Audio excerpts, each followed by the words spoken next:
దేవరాగం జ్ఞానయోగం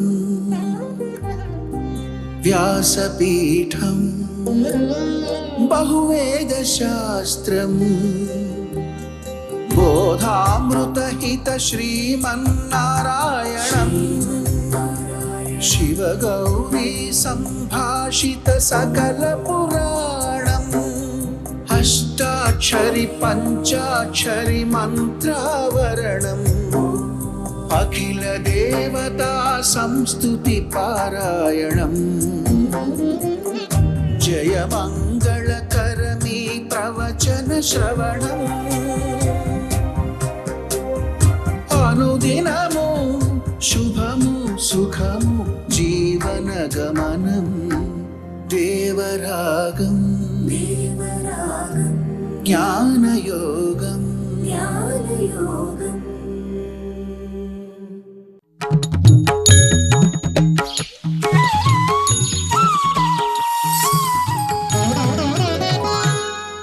ఆపదామపహర్తారం దాతారం సర్వసంపదాం లోకాభిరామం శ్రీరామం భూయో భూయో నమామ్యహం.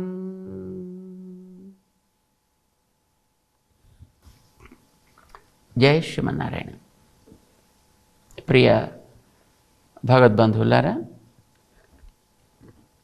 ఆత్మసాక్షాత్కారానికి సంబంధించినటువంటి దశలు, యోగ విపాక దశలు 4 చెప్తున్నాడు. 6వ అధ్యాయంలో 29వ శ్లోకం దగ్గరించి శ్రీకృష్ణ పరమాత్మ అందులో మొదటి దశను గురించి మనం తెలుసుకునే ప్రయత్నం చేస్తున్నాం.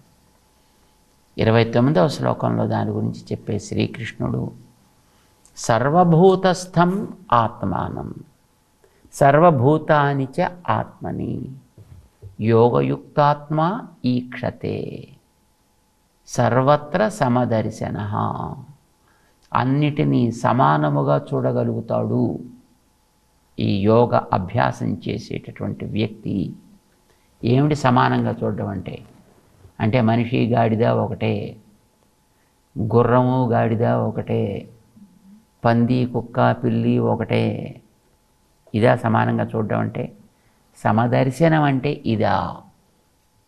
కొంతమంది అంటుంటారు కదా, నువ్వు మనిషివే నేను మనిషినే, నీలోనూ రక్తం ఉంది నాలోనూ రక్తం ఉంది, నువ్వు గాలి పీలుస్తున్నావు నేనే నువ్వు తిండే తింటున్నావు నేనే తిండే తింటున్నాను, ఏమిటి తేడా నీకు నాకు?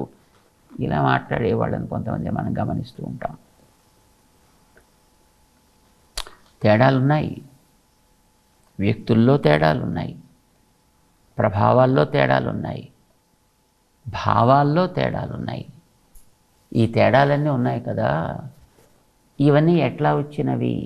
ఏమిటి అక్కడ సమదర్శనం దీన్ని గతంలో మనకి 5వ అధ్యాయంలోనే బహుశా 18వ శ్లోకంలో ఒకసారి వివరించాడు. విద్యా వినయ సంపన్నే బ్రాహ్మణే గవి హస్తిని సునిచ స్వపాకేచ పండితాః సమదర్శనః. సమదర్శనులంటే ఏమిటో చెప్పాడు ఆయన. బాగా చదువుకున్న వ్యక్తి అయినా, లేదు ఒక సామాన్యుడైనా, ఆవైనా ఏనుగైనా, సునకమైన సునక మాంసాన్ని తినేవాడైనా ఒకటే అని చెప్పలేదు కృష్ణుడు. అక్కడ ఒక సప్తమి విభక్తిని ప్రయోగించి చూపించాడు. దాని యందు దాని యందు దాని యందు ఉండేదేదో అది సమము అని చెప్పాడు ఆయన. చదువుకున్న వ్యక్తి యందు, చదువురాని వ్యక్తి యందు, ఆవు నందు, ఏనుగు నందు, సునకము నందు, దానిని తినేవాని యందు. ఈ అందు అది ఒక కప్, దాని యందు ఉండేది ఏదో ఒకటి ఉంది. అవన్నీ సమానము. పైనుండే కప్స్ మారుతాయి, లోపల పోసేటటువంటి ద్రావకం ఒకటే. పైనుండే కప్ అది కాగితం కప్ప, గ్లాస్ కప్ప, ఇత్తడి కప్ప, రాగి కప్ప, వెండి కప్ప, బంగారపు కప్ప, అది ఏదైనా కావచ్చు. కానీ అందులో పోసేటటువంటి పదార్థము అదే. ఆ పదార్థంలో మార్పు లేదు. ఈ పైన ఉండేటటువంటి ప్లేట్స్లో మార్పులు రావచ్చు, కప్పుల్లో మార్పులు రావచ్చు, శరీరాల్లో మార్పులు రావచ్చు, కానీ ఆ లోపల దాంట్లో మార్పు ఉండదు అనేది తెలిసిన వాడే పండితుడు అన్నాడు ఆయన. సమదర్శనం అంటే అక్కడ చెప్పాడు ఆయన. ఇక్కడ కృష్ణుడు చెప్తున్నాడు మనకి 29వ శ్లోకం, సర్వత్ర సమదర్శన.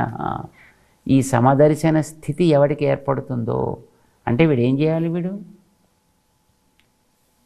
అంటే ఆత్మలు అన్నిటిలో ఎందులో ఉన్న జ్ఞానైకాకారమైనవే, ఆకృతులు మారతాయి. అంటే లోపలుండేవాడు అదే శక్తి కలిగి ఉంటాడు ఎందులో ఉన్నా. అయితే వాడిలో ఆ శక్తి యొక్క ప్రసరణము పైన ఏర్పడ్డ దాని ప్రభావాన్ని బట్టి ఉంటుంది. బ్యాటరీ అదే, కానీ అది ఏ రకమైనటువంటి శరీరంలో మీరు ఇముడుస్తారో దానికి తగ్గట్టుగా తన శక్తిని బయటికి పంపిస్తోంది కదా. అది వెలిగేదైతే దాంట్లో వెలుతురునిస్తోంది, తిరిగేదైతే తిప్పుతోంది, కదిలేదైతే కదులుస్తోంది, వేడెక్కించేదైతే వేడెక్కించేస్తోంది. ఎంత శక్తి ఉంటే అంతవరకు. ఇప్పుడు బ్యాటరీ అస్తమానం అది ఇవ్వలేదు కదా, దాంట్లో ఆ ఎనర్జీ ఎంతవరకు ఉంటే అంతవరకు అది ఆ వేడెక్కిస్తుంది, అంతవరకు అది చల్లబరుస్తుంది. ఇది మనకు తెలుసు. పైన శరీరాల్లో మార్పు మనమిచ్చాం బ్యాటరీకి, కానీ ఈ జీవుళ్ళు ఎనర్జీకి మూలాధారమైన జ్ఞానం అనే శక్తికి మూలాధారాలైనటువంటి ఈ జీవుళ్ళకి పైన ఏర్పడ్డటువంటి ఈ శరీరాలు మనం తెచ్చుకుంటే రాలేదు. ఇవి ఎవడో ఇచ్చాడు, వీటిని ఎప్పుడో ఒకనాడు ఇచ్చాడు. డేట్ ఆఫ్ బర్త్లు వేరు, ఓకే. అది ఒకటికి తెల్ల శరీరం, ఒకటి నల్ల శరీరం, ఒకటి పొడుగు శరీరం, ఒకటి పొట్టి శరీరం, ఒకటికి లావు శరీరం, ఒకటికి సన్నటి శరీరం, ఒకటికి త్వరగా గ్రహించగలిగే శరీరం, ఒకటికి వేలసార్లు చెప్పిన అక్షరం ఒక బుర్రలోకి ఎక్కని శరీరం. అంటే పైనుండేటువంటి శరీరాల్లో మార్పే తప్ప అందులో ఉండేటటువంటి ఆధారమైన జీవుడిలో మార్పులు ఉండవు. జ్ఞానైకాకారతయ జీవులందరూ సమానమే. పైన ఏర్పడ్డ దేహాల్లో మార్పులు వస్తాయి.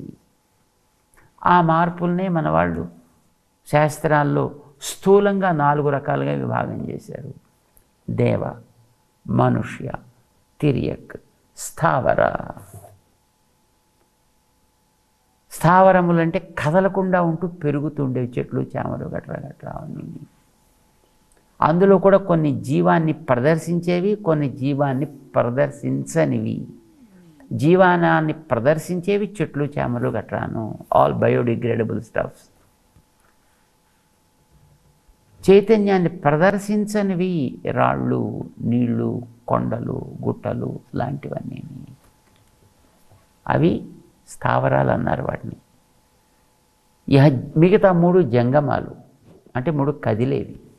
ఆ కదిలే వాటిల్లో ఒకటి తిరియక్కలు అన్నారు, అడ్డంగా తిరిగేవి. ఈ అడ్డంగా తిరిగేవి నేల మీద తిరిగేవి కావచ్చు, నీళ్ళలో తిరిగేవి కావచ్చు, పైన ఉండేటువంటి గాలిలో తిరిగేవి కావచ్చు. అంటే పక్షులు, నేల మీద తిరిగేవి జంతువులు. ఆ జంతువుల్లో కూడా క్రూర జంతువులు, కొన్ని సాధు జంతువులు, రైట్, కొన్ని ఒంటరిగా తిరిగేవి, కొన్ని సమూహాలుగా తిరిగేవి. ఇలాంటివన్నీ ఉంటాయి. ఇవన్నీ కూడా తిరియక్కులు. ఈ తిరియక్కులు ఇవన్నీ జంతువులే, కానీ ఈ జంతువులు వాళ్ళు మనిషి, వీడు ఒకటి స్పెషల్ జంతువు. వీడు నిలువుగా తిరిగే జంతువు, అవన్నీ అడ్డంగా తిరిగే జంతువులు. వీడు నిలువుగా తిరిగే జంతువు, 2 కాళ్ళతో తిరిగేటటువంటి జంతువు మనిషి. అందుకోసం మనం కూడా ఆ కేటగిరీలో చెందిన వాళ్ళమే కనుక మన దాంట్లో జనరలైజ్ చేసుకోకుండా మనం కొంచెం వెనక్కి తెచ్చుకొని పక్కకి తెచ్చుకొని మనిషి అని వీడు స్పెషల్గా చెప్పుకున్నారు. ఇందులో కూడా మళ్ళీ ఈ జీవరాశుల్లో, ఈ జంగమాల్లో మిగతా వాటికి ఆధారంగా ఉంటూ అవి ఈ వాటి తయారీలో కొత్త మార్పు ఏదో ఉండడం చేత వాటికి దేవా అనే పేరు పెట్టారు. వాటికి వేడి, చల్లదనం, గాలి ఇత్యాదులన్నిటికీ కూడా అన్నమాట. సో అవి దేవ జాతి, మనది మనుష్య జాతి, మరొకటి తిరియక్ జాతి, మరొకటి స్థావర జాతి. ఈ దేహాల్లో 4 రకాలు పెట్టారు కనుక మనకిక్కడ ఒక భ్రాంతి కలగకూడదు. దేహమే జీవుడు, దేహమే నేను, ఈ భ్రాంతి కలగకుండా ఉండడం కోసం మనం చెప్పుకుంటున్నాం. ఇది దేహంలోంచి కనుక వాడు పక్కకి రాగలిగితే వాళ్ళంతా సమానమే. దేహాలనేటువంటి అడ్డుగోడలు దాటితే ఈ జీవులంతా సమానమే. రామానుజాచార్యులు వారు 1000 ఏళ్ల క్రితం చెప్పిన మాట ఇది. అందుకోసం వారు సమతామూర్తి అయ్యారు. వారు దేహాల్లో ఉండగా కూడా వాడి కనుక ఆ సంస్కారం వాడు అలవరుచుకోగలిగితే వాడిని మనం గౌరవించవచ్చు. వాడు ఏ జాతిలో పుట్టినప్పటికీ కూడా వాడికి చక్కటి భక్తి విశ్వాసం ఏర్పడితే వాడిని ఆరాధించవచ్చు. అప్పుడెప్పుడో దేవుడు చెప్పాడు దాని పురాణాల్లో, తస్మై దేయం తతో గ్రాహ్యం సచ పూజ్య యథాహి అహం అంటును. చేత అలాంటి వ్యక్తులను కూడా మీరు చక్కగా ఆరాధించండి అయ్యా అని ఆయన చెప్పాడు కానీ దాన్ని పెద్దగా ఎవరు పట్టించుకోలేదు. రామానుజాచార్యుల వారికి పూర్వం ఉండేవాళ్ళు బోళ్ళంతమంది ఉన్నారు, కానీ వాళ్ళు ఎవరికి అది పట్టించుకోవాలని అనిపించలేదు. కారణం బహుశా వాళ్ళల్లో ఉండేటటువంటి దేహ ప్రయుక్తంగా ఏర్పడ్డ ఒక అభిమానం కావచ్చు, ఒక గర్వం కావచ్చు, ఒక దురహంకారం దురభిమానం కావచ్చు. అది వాళ్ళల్లో ఉండడం చేత వాడిని నేను సమాజంలోకి రానివ్వడానికి వీల్లేదు, వాడొస్తే మొత్తం అంతా కడుక్కోవలసిందే, ఇలా ఉండేది. రామానుజాచార్యుల వారు వాడు శుద్ధమై వాడు వచ్చిన తర్వాత, వాడిలో విశ్వాసం ఏర్పడ్డ తర్వాత, ఈ విషయాన్ని వాడు అంగీకరించిన తర్వాత, భగవంతుడిని వాడు ఒప్పుకున్న తర్వాత చక్కగా వాడిలో ఆ నిష్ఠ కలిగడానికి ఏమేం చేయాలో అవన్నీ మనం వాడికి చేయాలి. గుర్తించాల్సింది శరీరాలకి మనం ఆధారం, మనకి శరీరం ఆధారం.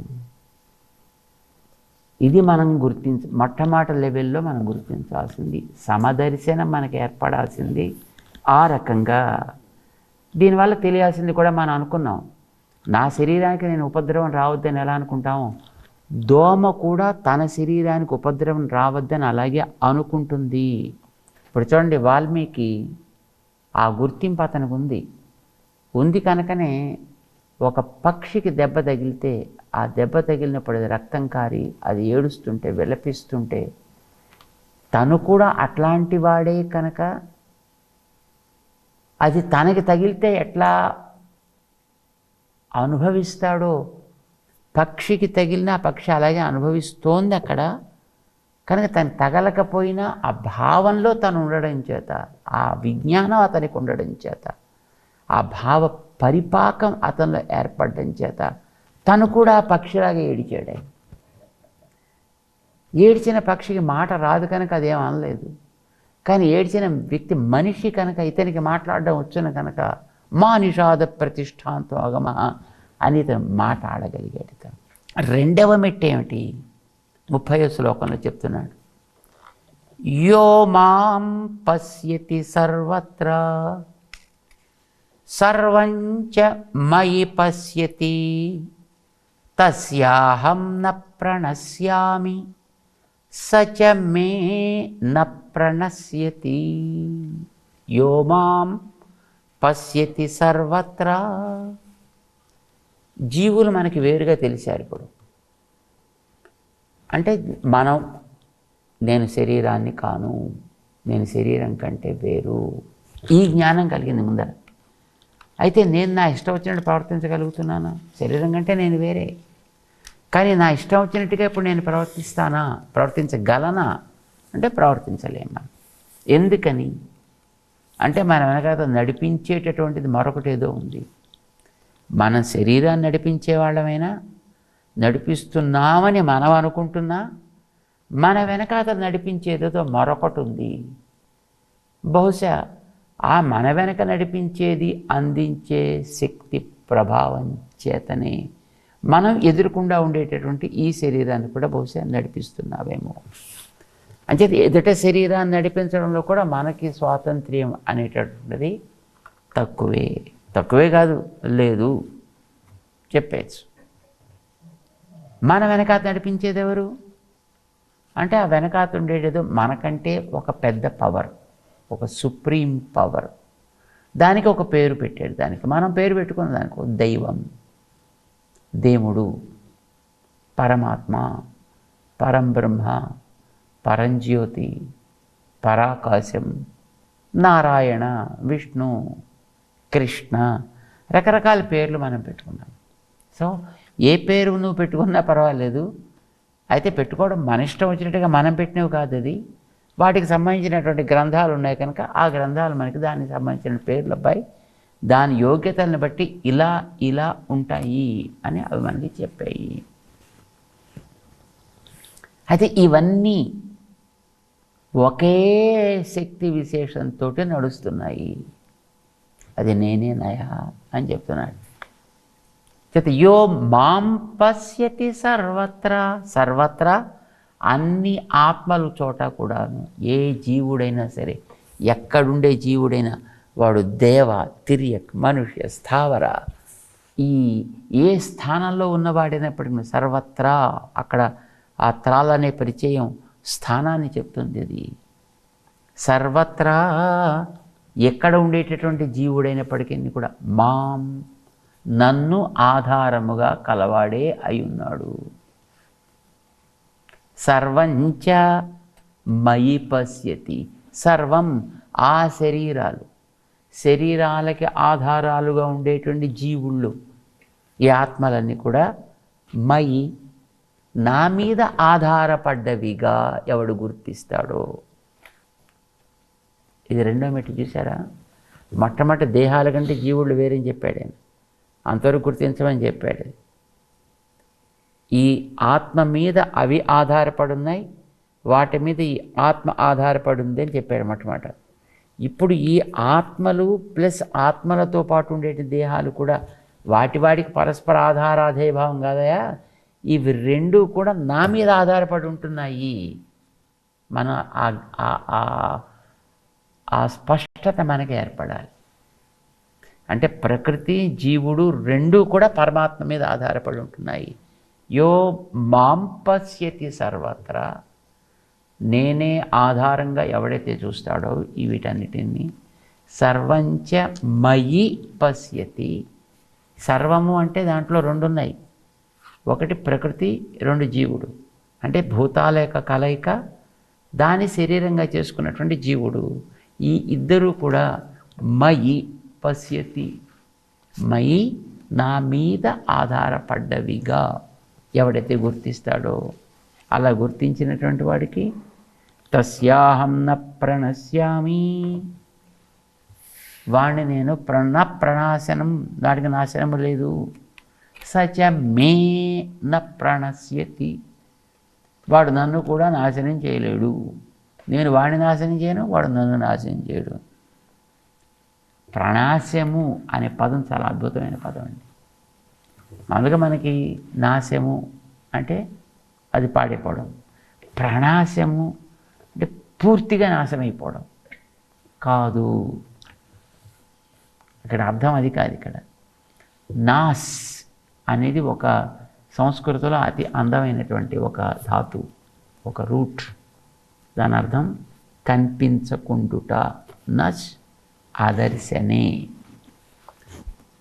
కనిపించకుండుట. ప్రణస్ బొత్తిగా కనిపించకుండుట. న ప్రణస్ అసలు కనిపించకపోవడం అనేది లేదు. అర్థమైంది? ఎప్పుడూ కనిపిస్తూనే ఉంటా. తస్య అహం న ప్రణశ్యామి, వాడికి నేను కనిపించకపోవడం అనేది లేదు. అర్థం, నేను వాడికి ఎప్పుడూ కనిపిస్తూనే ఉంటా. సచ మే న ప్రణశ్యతి, వాడు కూడా నా విషయంలో న ప్రణశ్యతి, చూడకపోవడం అనేటటువంటిది లేదు. అర్థాత్ ఎప్పుడు వాడు చూస్తూనే ఉంటాడు. నేను వాడికి ఎప్పుడు కనిపిస్తూ ఉంటా, వాడు నాకు ఎప్పుడూ కనిపిస్తూ ఉంటాడు. ఇది తమాషా చూడండి. అంటే ఇందాకట్లాగే మనకు కూడా తెలియదు. ఇక్కడ కూడా మనం చెప్పుకున్నాం, ఉడికే బియ్యంలో ఒక బియ్యపు గింజని మనం కొంచెం పట్టుకుని చూసినట్టయితే అది ఉడికిందా లేదా అనేది ఎట్లాగైతే మనం ఆ గిన్నెలో ఉండేవన్నీ మనకి ఉడికినట్టుగానే ఎట్లయితే ఒక అవగాహన ఏర్పడుతుందో, ఏమంటాను దీన్ని, స్థాళీ పులాక న్యాయము. స్థాళీ పులాక న్యాయం. స్థాళీ అంటే పాత్ర, పులాకం అంటే ఒక ఉడికినటువంటి ఒక బియ్యపు గింజ. అంటే ఒక బియ్యపు గింజని పట్టి చూస్తే అన్నీ ఉడికినట్టుగా ఏదో మెతుకుని చూస్తే అని అంటుంటాం కదా. అట్లాగా ఒక చోట ఒక ఆత్మని గురించి నువ్వు తెలుసుకున్నట్టయితే నిన్ను గురించి నువ్వు తెలుసుకోముందరా. నువ్వు నీ ఇష్టం వచ్చినట్టు చేయగలుగుతున్నావా? నువ్వు నీ ఇష్టం వచ్చినట్టు ప్రవర్తించగలుగుతున్నావా? నువ్వు నీ ఇష్టం వచ్చినట్టు ఆలోచించగలుగుతున్నావా? నువ్వు నీ ఇష్టం వచ్చినట్టు జ్ఞాపకం పెట్టుకోగలుగుతున్నావా? ఏమీ లేదు.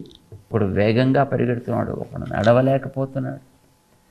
ఈ ప్రవృత్తుల్లో మార్పులు రావడానికి కారణం, రంగుల్లో మార్పులు రావడానికి కారణం, పేర్లలో మార్పులు రావడానికి కారణం ఆ ప్రకృతి కాదు. కారణం జీవుడు వెనకాతలు ఎవడైతే దాన్ని ధరించి ఉన్నాడో వాడు కారణం అని ఎట్లయితే మనం చెప్తున్నామో, జీవుల్లో ఈ రకమైనటువంటి కర్మ మార్పులు రావడానికి కారణం వాళ్ళు కాదు. వాళ్ళ చేత ఆయా కర్మని అనుభవింపచేసేటట్లుగా వెనక ఉండి నడిపించే పరమాత్మ ఒకడున్నాడు. శరీరాల మార్పులకి అతీతంగా ఏకాకారం కలిగిన జీవులు ఎట్లా ఉన్నారో, కర్మలలో తారతమ్యం కలిగినటువంటి ఆ జీవుల వెనకాతల వాళ్ళని నడిపించేటటువంటి ఏకాకారుడు ఒకడున్నాడు. వాడు నేనేనయా అన్నాడు కృష్ణుడు. ఆ పరమాత్మని నేనే సుమా అంటూ తనని గురించి తను చెప్పుకుంటున్నాడు ఆయన. బట్ ఇక్కడ మనం గుర్తించాల్సింది ఏమిటి? ప్రకృతి తన ఇష్టం వచ్చినట్టు ప్రవర్తించదు, నడిపే జీవుడు తన ఇష్టం వచ్చినట్టు ప్రవర్తించడు. జీవుడికి శక్తినిచ్చేవాడు ఈయన, అది ఆ జీవుడి కర్మను బట్టి. జీవుడు జ్ఞానంతో నడిపించేది ప్రకృతి, అది వాడి కర్మని బట్టి. రెండిటికీ జీవుడి కర్మే కారణం చూడండి. ప్రకృతిలో మార్పులు, శరీరాల్లో మార్పులు రావడానికి జీవుడి కర్మ కారణం, జీవుడు ఆలోచనలో మార్పు రావడానికి కూడా జీవుడి కర్మే కారణం. కానీ ఈ రెంటిని కూడా అనుసంధించి దాని ద్వారా పని జరిగేట్టు చేసేటువంటి వాడు వెనకాతలి పరమాత్మ. ఆయన ఆశయాన్ని బట్టి ఇవన్నీ కూడా ప్రవర్తిస్తాయి. దీన్ని మనకి 30వ శ్లోకంలో చెప్తున్నాడు. ఇది తెలిసినటువంటి వ్యక్తి ఎప్పుడు ఏ ప్రవృత్తి జరిగినా నేను వెనకాత నడిపిస్తున్నా అనే విషయం వాడు మర్చిపోడు. వాడు ఎక్కడ ఏ ప్రవృత్తి సాగిస్తున్నా వాడిని నేను కూడా గమనించకుండా ఉండను. ఒకసారి కొంతమంది అనిపిస్తుంది కదండి, ఏమిటండి నేను ఇన్ని పూజలు చేశాను, దేవుడు నన్ను నేను చూడటం లేదు, దేవుడికి నేను కనిపించటం లేదు. ఇలా కొంతమంది ఏడ్చేవాళ్ళని మనం చూస్తుంటాం. అలాంటిది ఏమి ఉండదు అబ్బాయి. దేవుడు నిన్ను 24/7 × 365.4 డేస్ కూడా ఆయన నిన్ను గమనిస్తూనే ఉన్నాడు. తస్య అహం న ప్రణశ్యామి. వాడికి నేను సహకరించకపోవడం, నేను కనిపించకపోవడం ఏంటంటే ఉండనే ఉండదు. ఎప్పుడు నేను వాడికి గమనిస్తూనే ఉంటా. సచ మే న ప్రణశ్యతి. అలాంటి వాడు నన్ను చూడడు అనేది లేదు. చక్కగా వాడు చూడాలనుకుంటే నన్ను కూడా వాడు ఎప్పుడు కావాలనుకుంటే అప్పుడే చూడొచ్చు. చూస్తాడా చూడడానికి వాడి వెనకాతలు ఉండేటువంటి ఇందాక మనం అనుకుని చూడండి, రజోగుణం తమో గుణం అని, వాటి ప్రభావం వల్ల వాడు చూడకపోవచ్చు. వాడి చుట్టూ ఉండేటువంటి ప్రకృతి వాడిని లాగుతూ ఉంటుంది కనుక దానివల్ల వాడు చూడకపోవచ్చు. కానీ తను కనిపించకపోవడం లేదు. ఇప్పుడు సూర్యుడు ఆకాశం వెలుగుతూ ఉంటాడు, ఆయన వెలుగుతూనే ఉంటాడు. మనం వాడుకోగలుగుతాం, వాడుకోలేమా? అది మనకి ప్రశ్న. మనం గొడుగు పట్టు కూర్చున్నామా, లేకపోతే రూఫ్ వేసి కూర్చున్నామా, లేకపోతే ఏసీ వేసి కూర్చున్నామా? ఏ రకంగా మనం చేస్తున్నాము దాంట్లో తేడాలు ఉంటాయి తప్ప సూర్యుడి కిరణపాతంలో తేడాలు ఎట్లాగైతే ఉండవో నేను అందరినీ సవ్యంగా నడిపించాలని చేసేటటువంటి ప్రవృత్తిలో మార్పు ఎక్కడ ఏ జీవుడి విషయంలో ఉండదు. వాళ్ళు 17 లోకాల్లో ఉండొచ్చు, 17 స్థానాల్లో ఉండొచ్చు. వాళ్ళు ఎక్కడున్నప్పటికీ కూడా నాకు పెడుతుంది. బికాస్ నేను అంతటా ఉండగలిగిన వాడిని, అందరినీ ఏకకాలంలో నడిపించగలిగిన వాడిని కూడా కనుక. సచ మే న ప్రణశ్యతి తస్యాహం న ప్రణశ్యామి. అంచేత నేను వాడిని ఎప్పుడు గమనిస్తూ ఉంటా. వాడు ఎక్కడ ఏ చిన్న పని చేసినా, ఏ చిన్న మంచి పని చేసినా భేష్ అని వాడిని భుజం తట్టడానికి వీలుగా నేనుంటా. వాడు కూడా ఏ క్షణపు అవకాశం కలిగినా తనని శరణాగతి చేయకుండా వాడు ఉండడు. ఇది రెండవ మెట్టు. మొదటి మెట్టు జీవుడు వేరు అని తెలియడం. రెండవ మెట్టు ఆ జీవులందరూ కూడా ఒక భగవంతుడి యొక్క ఆదేశంతో ప్రవర్తించే వ్యక్తులు. ఆ జీవులే కాదు, జీవుల వల్ల సాగేటటువంటి దేహాలు కూడా ప్రవర్తింపచేసేటువంటి వాడి మీదే ఆధారపడి ఉంటాయి. ఇది రెండవ మెట్టులోకి రావడం. అయితే సాధన చేయడానికి ఎంతకాలం పడుతుందో మనకు తెలియదు. వినడానికైతే బాగుంది, కానీ సాధన కదా మనకు అవసరం. సాధన చేసే ప్రయత్నం చేద్దాం. జై శ్రీమన్నారాయణ.